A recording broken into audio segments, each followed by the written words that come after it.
From 1989 to 1995, Nurse Kristen Gilbert murdered 4 of her patients at the Veterans Affairs Medical Center in Massachusetts, and she's suspected of killing dozens more.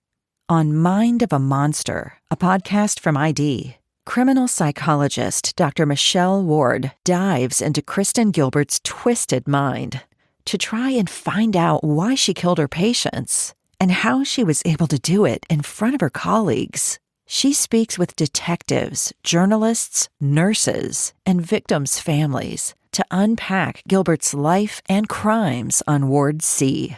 Listen to Mind of a Monster, The Killer Nurse, wherever you get your podcasts.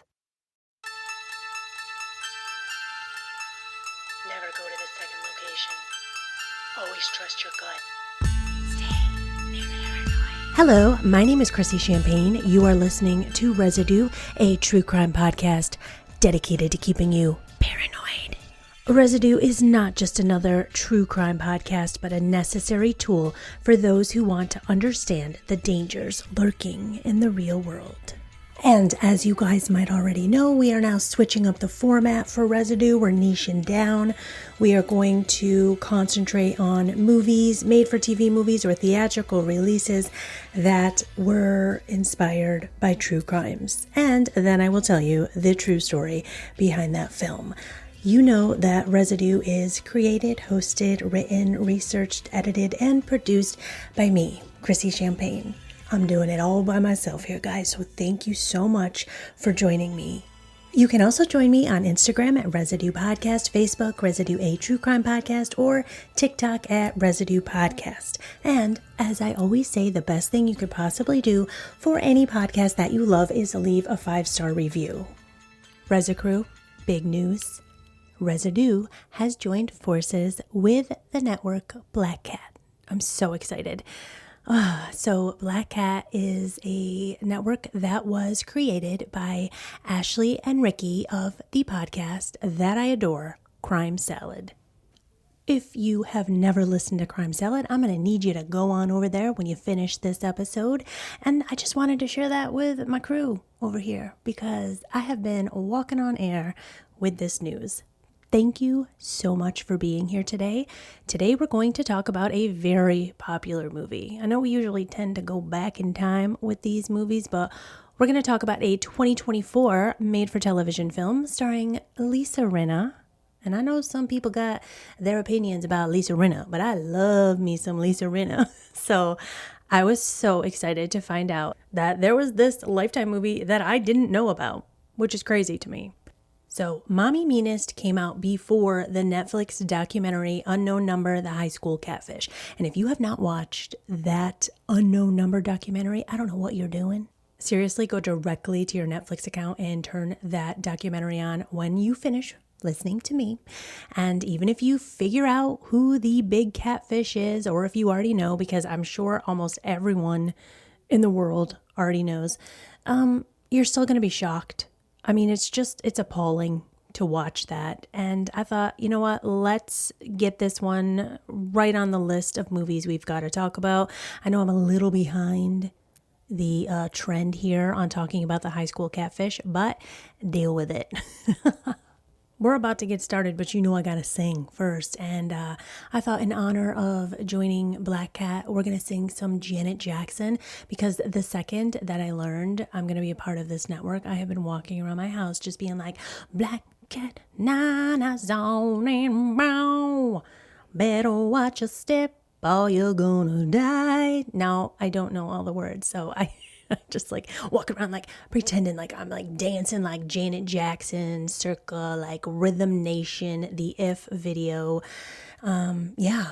Okay. Don't forget to follow Residue on whatever platform you are listening to your podcast and get ready to rage out with me. This is the story of Kendra Licari and the Lifetime movie Mommy Meanest.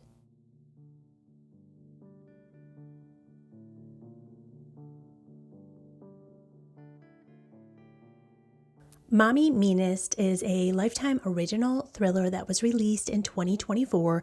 It's about an hour and a half long. It's directed by Greg Beeman, and it is executive produced by Lisa Rinna. Now, this stars Lisa Rinna as Madeline. She is the mother of Mia, who is played by Brianna Skye, and there is also another guest star in this film. It is Delilah Bell Hamlin, who you may know as Lisa Rinna's real-life daughter. I just feel like Delilah is going to take over the Lifetime movie queen role that Lisa Rinna has played in a couple of movies. So while watching Mommy Meanest, I kept thinking, you know what? I feel like Lisa Rinna is passing the reins to Delilah for, the next new queen of Lifetime. And I'm down with it because she was pretty good in this movie. So I don't generally do it this way, but we're going to talk more about Mommy Meanest after I tell you the true story of Kendra and Lauren Licari, because Mommy Meanest doesn't really keep this story straight. It's not the same exact story, and I'll explain to you why at the end of this episode. But now we should start talking about the unknown number, the high school catfish. Sean and Kendra Licari welcomed their baby daughter, Lauren, in 2007. And initially, Sean and Kendra's marriage was pretty strong. And everyone around them thought they had the perfect little family. So these two met while Kendra was studying at Central Michigan University. And when she finished her studies, she moved to Sean's tight-knit hometown community, Beale City, Michigan. Beale City is the kind of place where people are born and they grow up there and they create their families there. It is a very small community. I was reading some Reddit threads. People were asking, what's Beale City like? And a lot of people said, I didn't even really know that it existed until they saw the story about Kendra Licari. So to give you an example, the town is so small that there's only one school, and this school houses kindergarten through 12th grade. That sounds crazy to some people because you think about like a kindergartner being in school with a 12th grader. But I gotta tell you, my husband actually grew up in a town like this, and I think it's just so adorable and so quaint. And the stories that he tells about how he had this very tight-knit friend group from such a young age and throughout the grades. And it would be like 8 kids in his class. His entire class, like his entire 7th grade class, is just 8 kids. So you better be getting along with these kids. It sort of reminds me of a TV show that like the WB would make. Wait, do I mean the CW? Yeah, I mean the CW. So this school in Beale City had, I believe, about 70 kids per class. So it was a little bigger of a population. But it's the same deal. If you're going to be in this small town community, hopefully you're getting along with all of your peers, all of your neighbors. So when they moved as a young family to Beale City, Sean wasn't really into the, tight-knit crowd. He wasn't in the in crowd. And so Kendra, being new to the town, she decided the best thing to do for her daughter was to just push her front and center and, make her join all the sports, all of the teams that she can, kind of just like embed her into the community.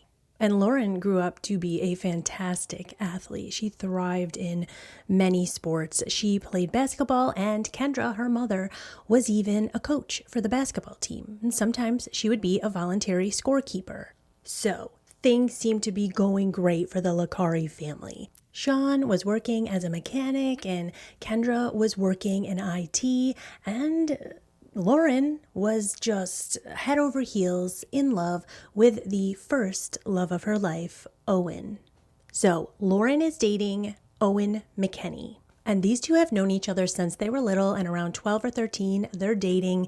And Owen's parents, Jill and Dave, they become really close friends with Kendra and Sean, Lauren's parents. These two families are always together. And in high school, Owen and Lauren are known as the golden couple.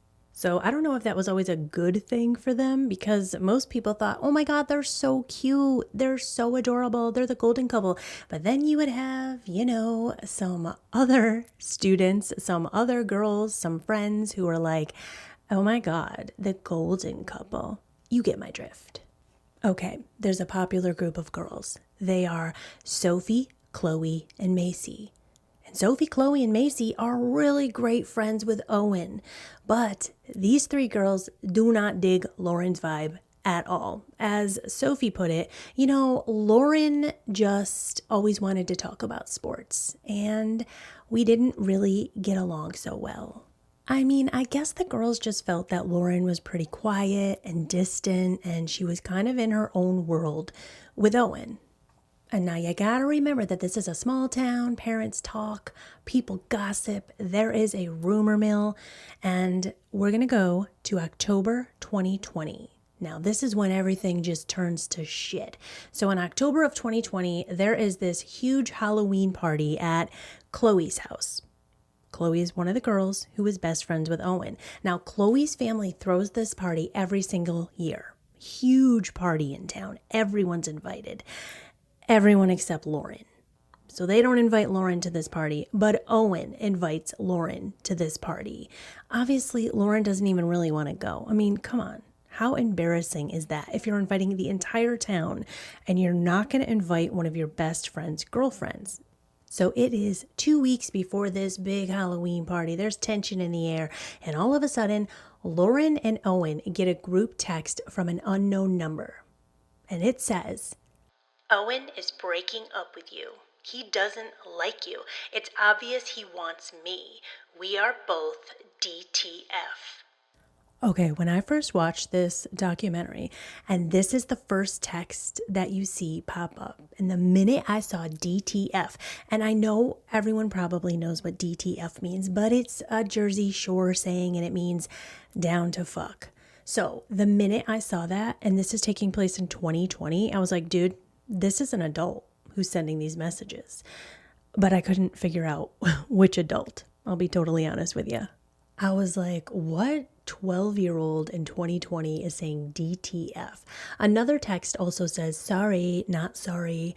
No children say those phrases. So there's just two messages at this point, and they can't figure out who did it. They're asking, like, did you send this? And Owen even wants to ask Chloe, like, did you send this to us? But they never find out, and it just kind of gets pushed under the rug. No more messages come through, and things seem to be pretty okay for about 11 months until the messages start back up.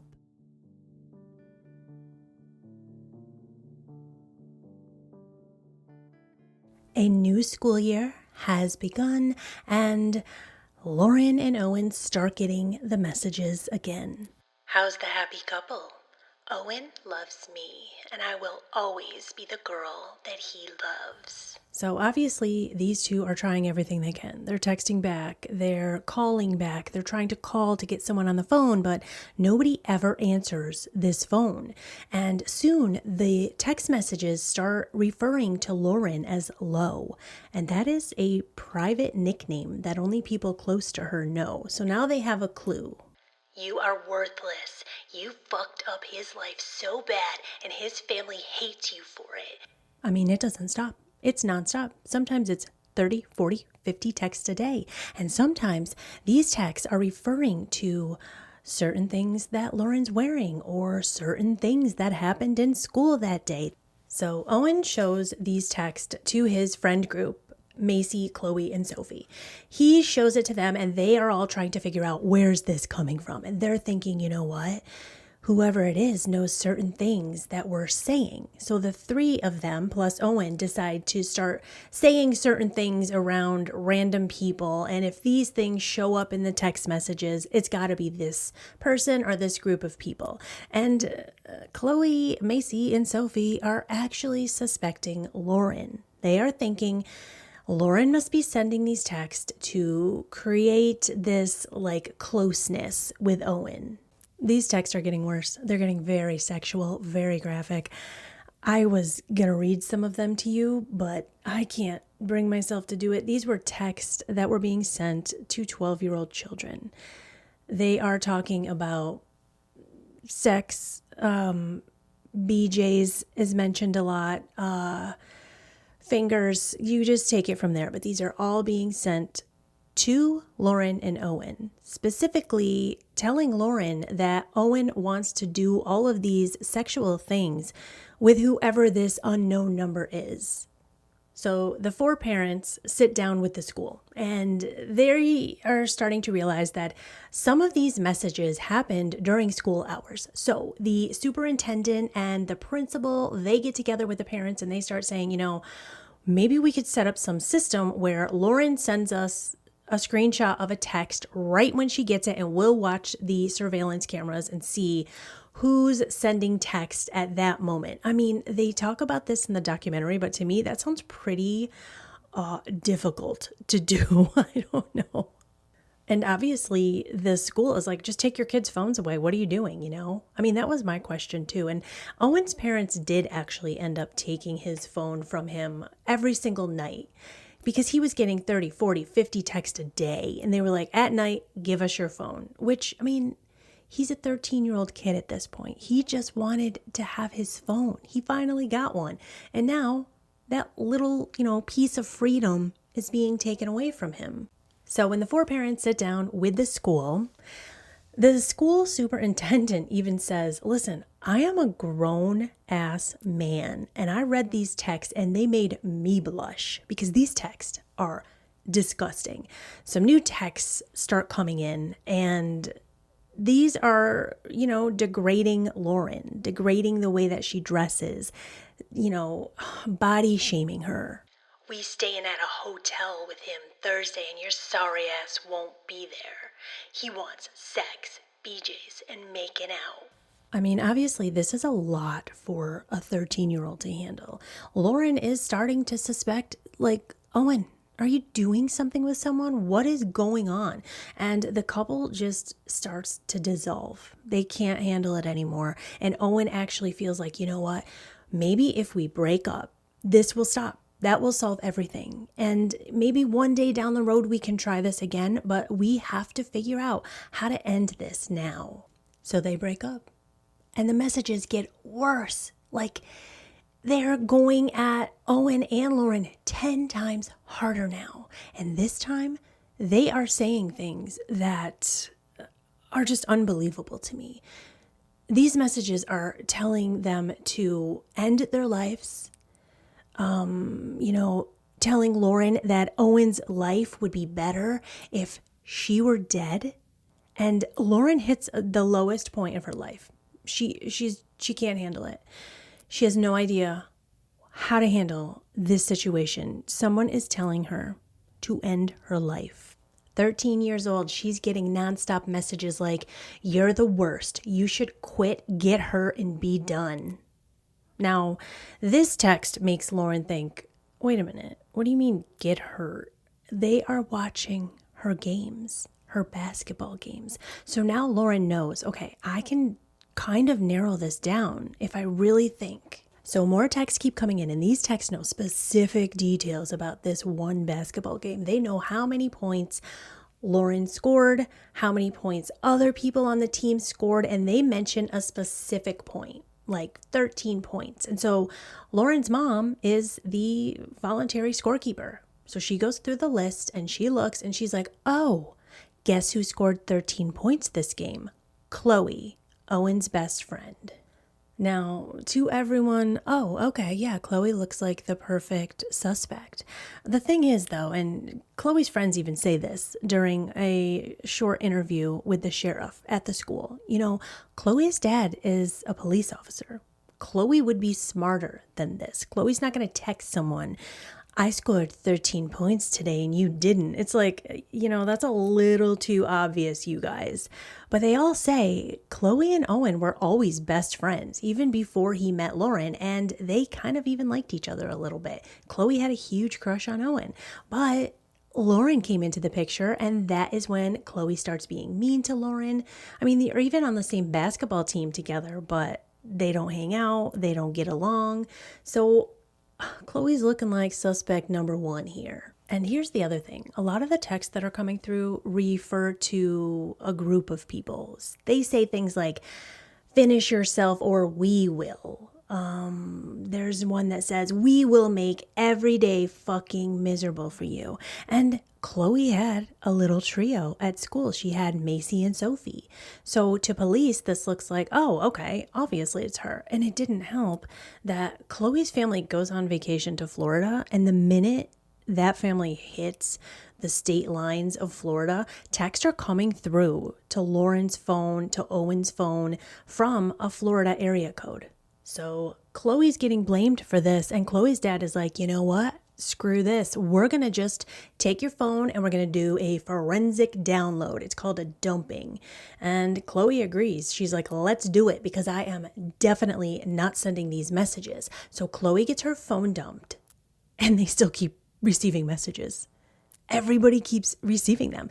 Even after Chloe gets her phone dumped, Lauren and Owen are receiving messages like they're from Chloe. So whoever is doing this is still trying to push the narrative that Chloe is the unknown number. So it's Christmas Day, and Owen receives as a gift a sweatshirt and a phone case. And somebody takes a picture of this sweatshirt and phone case sitting on a couch next to Owen. It's just a strange picture. Seems like an out of place picture to take at a Christmas Day party. But they send this picture to Lauren and Owen. And police are like, who could have sent this? This has to be somebody who was at this party. And this was a very private family, close friend party. So who was at the party? And all anyone can come up with was Owen's cousin, Adriana. Adriana was quiet. She had a quiet group of friends. She says that Macy, Chloe, and Sophie always bullied her. And there was a time that Adriana accused the three girls of throwing carrots at her in the lunchroom. And they got blamed. And, Chloe was getting blamed for a lot of bullying at this point. And so the police start to think, well, maybe Adriana's getting revenge on these three girls for bullying her. And that's who's setting them up. So Adriana is brought in for questioning. I mean, she's... this poor child. I was so sad watching her on the documentary because she seems like the absolute sweetest girl. And she says that she was on the volleyball team with the three girls. They were not nice to her. And it just became this big issue in the town because Adriana's blaming Chloe for bullying her. And Chloe and Sophie and Macy are saying they didn't bully her. So to the police, this looks like, okay, we've got our situation here. We know who could possibly be doing this. But Adriana starts getting some messages from an unknown number. Hey, Adriana, we need your help. We need to get low, gone away from him. I mean, when is this even going to end? This has been going on for 2 years. And during this entire time, Lauren's family is going through horrific financial struggles. They have moved 4 times while this whole thing is going on. They are struggling. They're also worried about their daughter's mental health. I mean, Lauren is not okay. These messages are nonstop. These messages are calling 13-year-old Lauren a nasty slut. She should end her life. She's never going to be good enough for someone like Owen. She sucks at sports. They're taking pictures of her off of social media, pictures of her and Owen together back when they were dating. They're erasing her face off of the picture, writing stupid whore on the pictures and sending them to Lauren. And this whole time, this is still happening to Owen. I feel like we forget the fact that Owen is also 13 and he is dealing with these very sexualized, horrid texts. So Owen's getting texts like, bruh, Owen, you a fucking scared little pussy. And Owen is just a mess. At this point, Owen has started dating a new girl. Now, she lives in another town. But he's dating this girl. It's a very new relationship. And this girl starts receiving messages. I mean, obviously, she's like, yo, guy, what's going on here? I don't want to deal with this. I just met you. Not only that, this girl's mother is receiving messages. And at this point, this girl and her mother are like, we're shutting this down. Sorry, Owen, you're a nice dude, but we got to bounce from this situation. So finally, the sheriff is just like at his wit's end. So he finally decides, you know what, let's get the FBI involved in this, the cyber crimes unit. And Bradley Peter from the FBI cyber crimes unit shows up to town and takes over. So he starts looking at the phone number that is sending all of these messages. And he finds out that one phone number came from an app called Pinger. And this is an app used to disguise phone numbers. In his reports, he finds these 2 IP addresses that belong to a certain Verizon network. So they have to submit a search warrant to Verizon. And then the FBI gets a phone number that is attached to those 2 IP addresses. So the FBI figures it out very quickly. And they call Jill, Owen's mom, and they say, listen, give me all of the phone numbers of all of your friends, your families. We have a phone number and we want to match it. So she goes to Owen and she's like, Owen, give me all of your friends' phone numbers. And that's where they start. So Owen's submitting all of his friends' phone numbers and they're not finding any matches. And then Jill's like, well, let's submit just like our friends, even our adult friends. And so she starts giving the FBI agent all of her friends' phone numbers. And that is when one phone number matches. And that is right. You guessed it. You know it. That phone number belongs to Kendra Licari. Lauren's own mother terrorized her and her friends for 2 years. She spent 2 years telling her own daughter to kill herself. Telling her own daughter she wasn't worth enough. She was anorexic. She was bad at sports. She has no friends. No one will ever love her. She should end it all now. She watched her baby girl cry herself to sleep every night. She watched her daughter struggle just to get up and get out the door and go to school. She watched her daughter just fall into a pit of despair, and she didn't give a shit. She just kept pushing on and pushing on. More text, more text. And not only her daughter, she's sending these to a 13-year-old boy. These sexualized texts, these disgusting things that an adult man said he couldn't even read and made him blush. And this 13-year-old boy, he tries to move on with his life and it gets shattered because Kendra is now texting his new girlfriend's mother. Why? Police go to Kendra's house. They have a search warrant and she's just like, what are you here for? And they're like, Kendra, we got to talk to you. They bring her into the house. She's acting all innocent. And she really admits it, but not really admits it. I mean, she breaks down pretty quickly. So they just say to her, Kendra, look, everything that we've found, it's all leading back to you. And Kendra's like, what do you mean? She's trying to look all like, what do you mean? And the cop is like, it's you, Kendra. We know it's you. And she goes, no, like it's my number. And the cop is just like, does this have to do with Owen?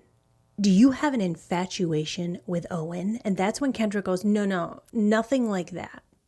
So they have this surveillance footage on the Netflix documentary that you just have to see, because this situation, the way that Kendra's behaving, it's really creepy.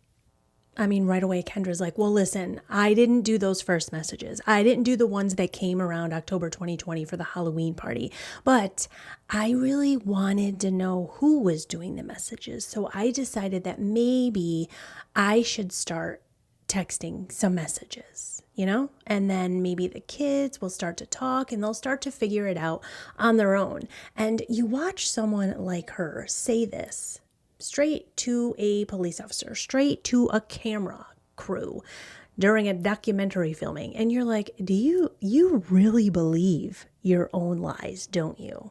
It's like Kendra just thinks everyone is so stupid and she can get away with anything, because you honestly think that we are so dumb that when you tell us something like, let me tell you what she says in the documentary. She says, I know I did this, but come on, you guys all did stuff wrong in your lives too. I mean, some people get arrested for DWI, some people drink a lot, and she's equating that to the fact that she tortured her own daughter for 2 years.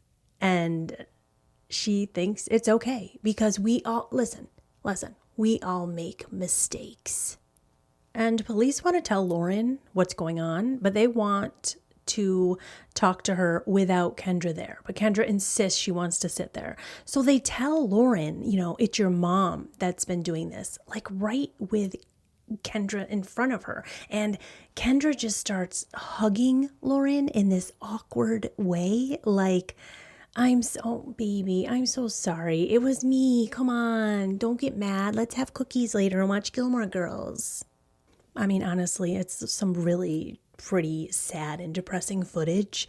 And I know people are making light of it and making jokes about Kendra, but to watch Lauren's reaction, and especially as a mother, it breaks my heart. That poor girl. Kendra's husband, Sean, and they get him home as quick as possible. Sean comes rushing home. He's like, what's going on?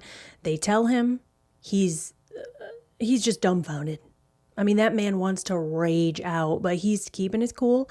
He says to the police, did you get her other phone? And they were like, what do you mean? He goes, oh no, she has more than one phone. So they go in and they ask Kendra for her phone. She's like, what? I don't know. I don't have a phone. I just felt like she's gotten through her whole life by acting like a dumb asshole. And they're like, nah, you got the phone. Do you want us to start tearing this place apart? Or are you going to just hand us the phone? And she's like, okay, it's out by the pool or whatever, wherever it was. And they go outside and they get the phone. And, her husband is like, get out of my house. And she's like, no, I don't want to leave my daughter. He's like, you will be leaving your daughter right now. Call your parents. Get the hell away from us right now. Oh, and if police wanted to make her husband Sean even more upset, well, they were about to do it because they told him, your wife hasn't had a job for over a year. Now, he knew she lost a job, but he didn't know that she wasn't going to work for over a year. He's just like, cool, we're done, lady. So Kendra is arrested. I mean, the whole town is losing their damn minds. They're like, what? And while Lauren is awaiting her sentencing, Lauren's writing letters to the judge and begging for her mom to come home. Like, Lauren wasn't mad at her mother. She wanted to be with her mother. She needed her in her life. So Kendra pleads guilty to 2 counts of stalking a minor. So that's for Lauren and Owen. And at her sentencing, the entire room is filled with the people in town. Chloe's there, Jill's there, Owen's there, and Kendra was allowed to speak, and she gave a lot of apologies the way that she does. They're kind of bullshit. She gave a lot of excuses. She talked about her childhood, and, she had a rough past. She has trauma, and you know what? That is sad. That sucks for Kendra, that she had a lot of these really horrible things happen to her as a child, as a teenager. And she claims that, she's just trying to protect Lauren from the world by sending her these texts that say things like, you have no friends, you should kill yourself, you have an anorexic ass. That was just to protect Lauren. And it was because, she's had trauma in her life. It just doesn't make any sense. And I'll just mention this about the documentary because this part really pissed me off. You're watching it and you're wondering, what the fuck? Why did this lady do this? Why did this lady agree to do this documentary? That's the strangest thing to me. But they ask her, like, why did you do this? The question on everyone's mind. And she pauses, and the producer, who I believe is the producer, just goes, did you do this because maybe you feel those ways about yourself? Like, do you think you're anorexic? Do you think you're a bad person? And, you can see it should win an Emmy, this little facial expression that Kendra makes. She just kind of like twitches her face and goes, you know what? Yeah, that's the ticket. Oh, that's what I was doing. I was thinking, I was sending these texts to myself. Like, why'd you give her an out? It's just like, oh, That enraged me as much as Kendra being the person that was doing this. Kendra is sentenced to 19 months in jail, and while she's in jail, she's allowed to still correspond with Lauren. Like, Lauren can't see her, but they can talk back and forth through email, and even the emails that they were sharing, like, Kendra is still a little creepy. Like, here's one. She goes, "Hello, curly monkey head. I'm mad at you. You made me sad. You only said bye. You didn't say I love you. I forgive you, sad face. XOXOXO, I love you. Have a fantastical day." Something like that. I don't know. She writes like, that's a combination of fantastic, awesome, and terrific. Now, when I see an email like that as a middle-aged woman, I'm not going to give my full age away here, but I'm like, damn, she is still manipulating that girl from jail.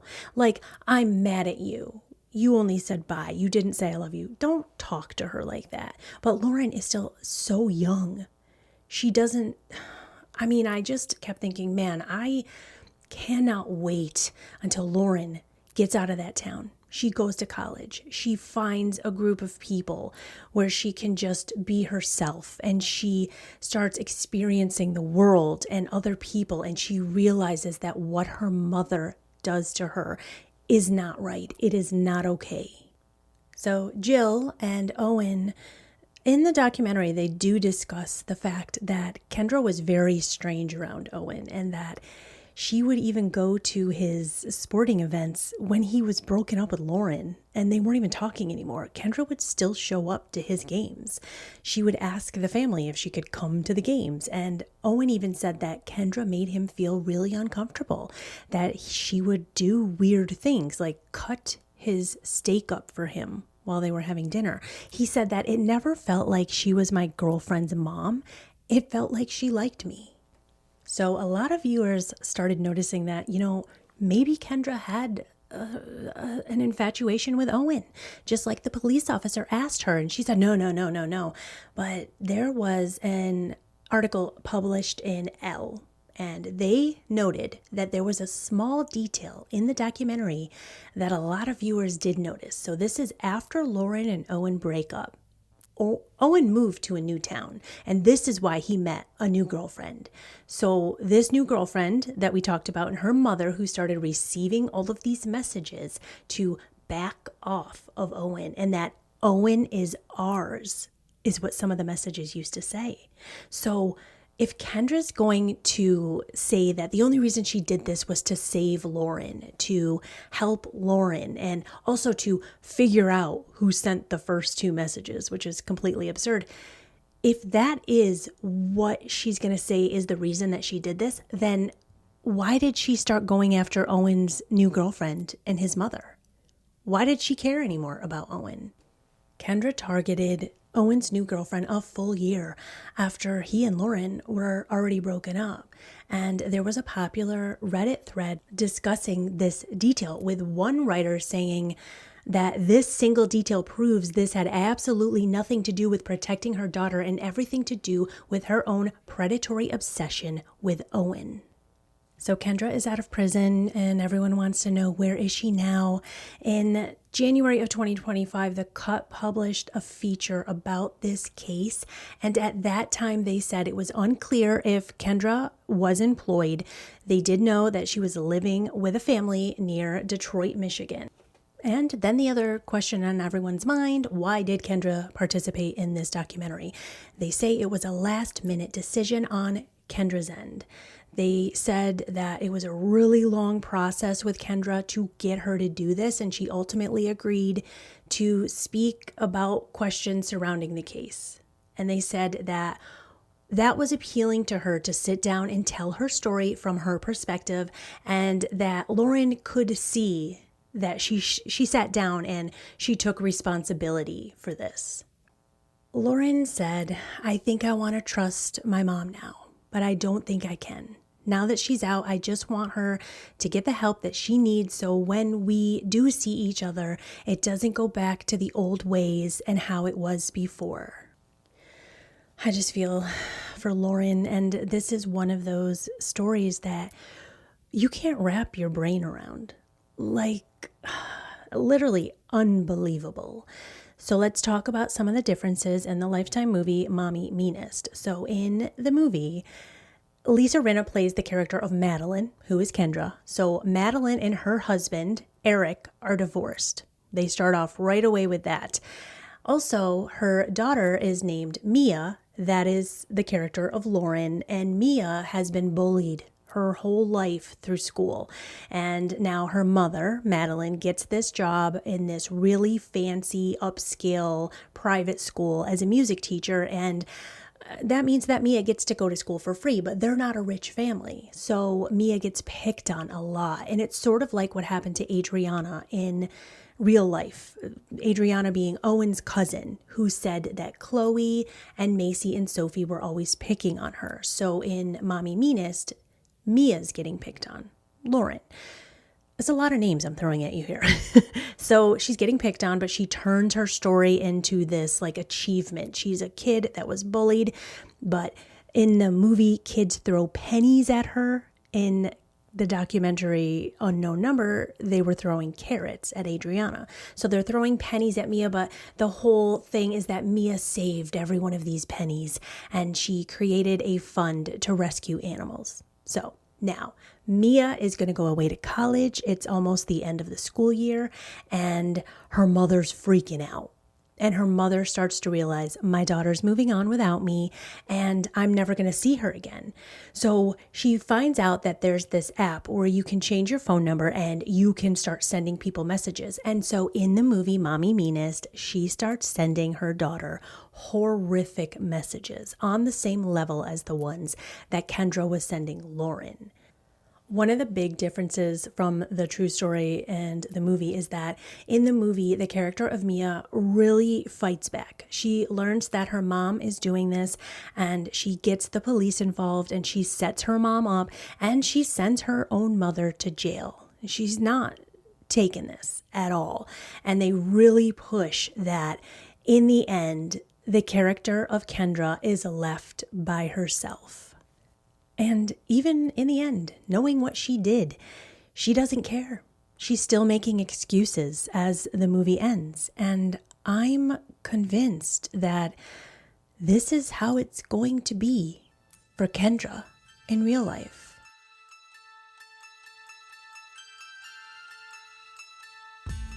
Stay safe and stay paranoid.